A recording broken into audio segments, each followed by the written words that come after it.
नमस्ते दोस्तों, स्वागत है आपका हमारे चैनल द बायोग्राफिस्ट पर। चंद्रशेखर तिवारी बचपन से ही उनमें विद्रोह की चिंगारी थी। पिता एक साधारण परिवार से थे, लेकिन उनके भीतर जो साहस था वो किसी राजघराने से कम नहीं था। वो बचपन से ही अपने गांव में अन्याय के खिलाफ बोलने लगे। कहते हैं जिस बच्चे को अन्याय देखकर गुस्सा आ जाए वो बड़ा होकर क्रांति लिखता है, और आजाद ने भी यही किया।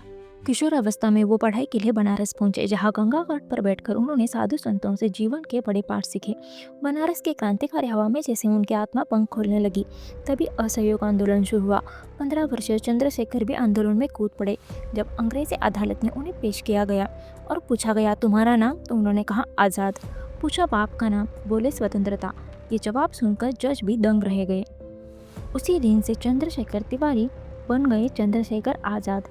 सन 1922 में चौरी चौरा घटना के बाद महात्मा गांधी ने असहयोग आंदोलन वापस ले लिया।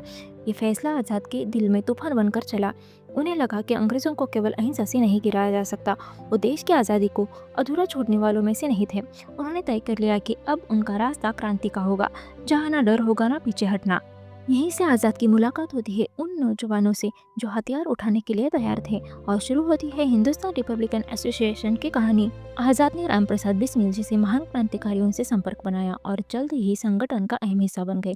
उनका अनुशासन, साहस और तेज दिमाग देखकर हर कोई हैरान था। उनके लिए आज़ादी कोई सपना नहीं बल्कि एक युद्ध था, और इस युद्ध में वो आखिरी सांस तक लड़ने के लिए तैयार थे। उन्होंने युवा क्रांतिकारियों को प्रशिक्षण देना, हथियार जुटाना और गुप्त संचालन संभालना शुरू किया। धीरे धीरे आज़ाद संगठन की रीढ़ बन गए। 1925 का काकोरी कांड भारतीय स्वतंत्रता संग्राम के इतिहास में एक साहसी घटना बन गया। राम प्रसाद बिस्मिल, अशफाकुल्ला खान, राजेंद्र लाहिड़ी और चंद्रशेखर आज़ाद ने मिलकर सरकारी ट्रेन से धन लूटने की योजना बनाई। उद्देश्य साफ था, अंग्रेजों के खिलाफ लड़ाई। योजना सफल रही, लेकिन बाद में कई क्रांतिकारी गिरफ्तार हो गए। केवल एक व्यक्ति था जो अंग्रेजों की पकड़ में नहीं आया, वो थे चंद्रशेखर आज़ाद। ये नाम ब्रिटिश सरकार के लिए डर और चुनौती बन चुका था। काकोरी कांड के बाद संगठन कमजोर पड़ गया, लेकिन तभी आज़ाद की मुलाकात होती है भगत सिंह से।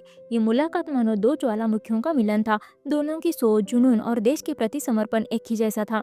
आज़ाद ने भगत सिंह को अपने संरक्षण में लिया और संगठन को एक नए रूप में ढाला और नाम रखा हिंदुस्तान सोशलिस्ट रिपब्लिकन एसोसिएशन। आज़ाद संगठन के कमांडर बन गए और भगत सिंह प्रमुख रणनीतिकार।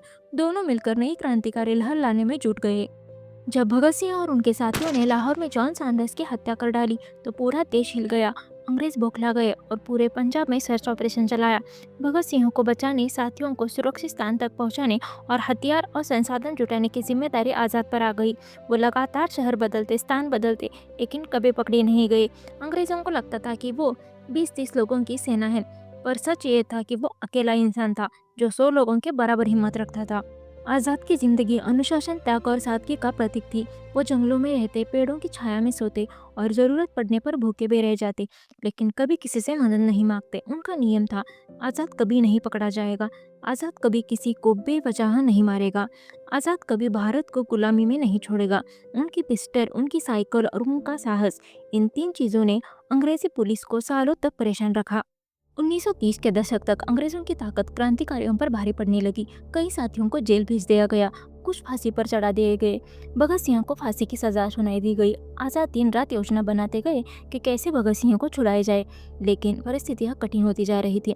अंग्रेज सरकार ने आज़ाद को भारत का सबसे खतरनाक व्यक्ति घोषित किया और उनके सिर पर 30,000 रुपए का इनाम लगा दिया गया।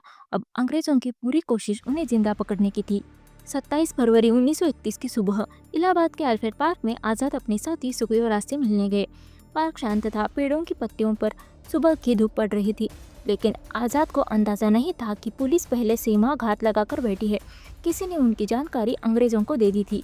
जैसे ही आज़ाद पेड़ के पास पहुँचे, पुलिस ने चारों तरफ घेर लिया। आवाज़ आई, चंद्रशेखर आज़ाद, सरेंडर कर दो। लेकिन सरेंडर करना उनके नाम में ही नहीं था। अल्फ्रेड पार्क में गोलियों की पहले आवाज़ गूंजी। आज़ाद तुरंत पेड़ के पीछे पोजीशन लेकर जम गए। उनका सामना दर्जनों पुलिस वालों से था। वो अकेले ही ऐसे लड़ रहे थे जैसे पूरी फौज खड़ी हो। उनके पिस्टल की हर गोली अंग्रेजों को पीछे धकेल रही थी। वो अपने साथी सुखदेव राज को बार बार कहते, तुम निकल जाओ, संगठन को जिंदा रखो। सुखदेव राज भाग निकले, लेकिन आज़ाद वहीं डटे रहे। उनका शरीर गोलियों से छलनी होते जा रहा था, पर आखिरी सांस तक लड़ने का वादा वो निभा रहे थे। जब आज़ाद की पिस्टल में बस एक ही गोली बची थी, वो जानते थे कि अंग्रेज उन्हें जिंदा पकड़ना चाहते थे, और आज़ाद ने जिंदगी भर कहा था कि मैं आज़ाद हूँ और आज़ाद ही मरूंगा। उन्होंने उस आखिरी गोली से खुद को बलिदान कर दिया। वो गिरते हुए बोले, भारत माता की जय। अंग्रेजों को लगा था कि वो आज़ाद को गिरफ्तार करेंगे, लेकिन आज़ाद ने साबित कर दिया कि एक क्रांतिकारी कभी गिरफ्तार नहीं होता, वो इतिहास बन जाता है। अंग्रेज आज़ाद के मृत शरीर को देखकर भी डरे हुए थे। उन्होंने उसे तुरंत वहां से हटाया ताकि भीड़ जमा ना हो सके, लेकिन सच दबाया नहीं जा सका। खबर फैली तो पूरा शहर सड़कों पर उतर आया।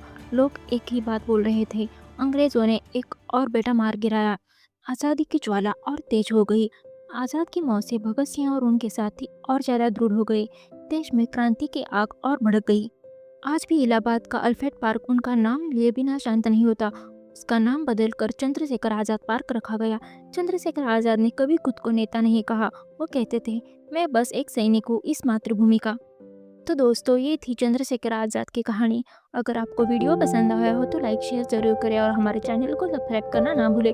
तो मिलते हैं अगले वीडियो में ऐसे ही और एक कहानी के साथ। तब तक के लिए जय हिंद। Thanks for watching.